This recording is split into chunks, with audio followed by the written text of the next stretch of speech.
Hello, ladies and gentlemen. Welcome back to another episode here on African Confessions. The following story that you're going to be listening to, it comes from a translation of a message. The translation reads like this. Hello, how are you? I am a South African woman right here, and today I am here to share a story with you, and I hope that other women out there, they are going to listen to my story. It is a story of a mistake that I did, one that ended up costing me everything. I only had one child and I lost that child. Even right now, when I am with my husband, when I look at him, I feel so much pain, and I don't know if I am supposed to blame my husband or what. I really do not know. I'm so desperate for a child now, but I can't. My girl is gone, forever gone, and I live with the guilt each and every single day. I feel as if she is right next to me, and this makes me to feel even more guilty. I wish that I had died on that day so that she could live. I grew up with very little, and I could not fall pregnant so easily. You won't even believe it. I only fell pregnant when I was 32 years. That was when I had met this other guy. He was a foreign guy. I don't want to lie to you. Me and him, we sat down about this when we started dating. He told me that he had a vision, a clear vision that had made him to come to my country. And he said that the only way that he could continue taking care of me, if I could assist him so that he can also become a citizen. This was a decision that I had to take. And my family supported me because the guy, he was an honest guy.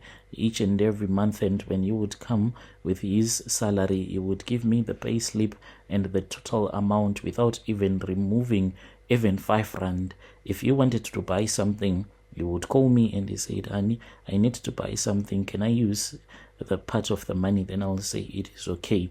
He would give me the money. I would be the one who would go out and buy whatever that he wanted. So this man, I thought of giving him a chance. We were not rich. We were just struggling. But at least him being there, it was far much better, because now I knew that we would not go to bed hungry. For the man, he was a hustler, always hustling. During the weekends, he would go out and he would do some piece jobs. So that is why I fell so much in love with him.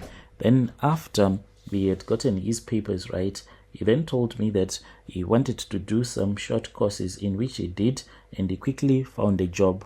And then we moved out of the location and we started staying in town. He then started a small business for me, and he kept on working. When we saw that the business was now earning enough money, he then stopped working. Then we started focusing. We gave this business all of our energy. What started to disturb me about my guy was that he once returned back to his country. Upon his arrival back in South Africa, he had a bag. It was a black bag. I still remember that we had a big argument about that. There was a lot of herbs. Some of the herbs that I don't even understand how he had managed to get past at the airport. He was even having this type of a plant. I don't know what they call it in their country, there in Zim, but it looked more like a pumpkin, but not very big like a pumpkin. He said that he had gotten that herb in the mountains, and this was a herb that was going to give us great wealth. We fought a lot because I was someone who really loved going to church, and I was happy because when we started dating, he was a man who used to drink and smoke a lot, and I had successfully converted him to Christianity, but the man was now back to his roots. So we fought a lot, and I threw that bag outside. Only if he could have listened to me, maybe our child will still be here now. That is the fighting that I have with him. I blame him for losing our daughter. This man then took his herbs and he was now keeping them outside, because at the place where we were staying, it was by the floods. So he was keeping it by the balcony. Then he would go out at night, like late at night. Sometimes he would go around 11 p.m. Even when I would be fast asleep, when I would wake up, I would hear the men speaking in Shona. as he will be connecting, you would say, with his ancestors sitting there by the balcony. Brother Nashi, I then gave him that space because I saw that it seemed as if it was working. The more that he communicated with his ancestors, the more the successful we became. Brother Nashi, as I am speaking with you, we once had a Debonius franchise, and from there on we moved. We have another restaurant which is part of a franchise as well, and we do make a lot of money. But what pains me the most is that I do not have a child. All that I want is a child. But it seemed as if those rituals that this man was doing, those were the rituals that are now making me unable to conceive a child for him. So at that time, when we were now making money, I then discovered that I had fallen pregnant.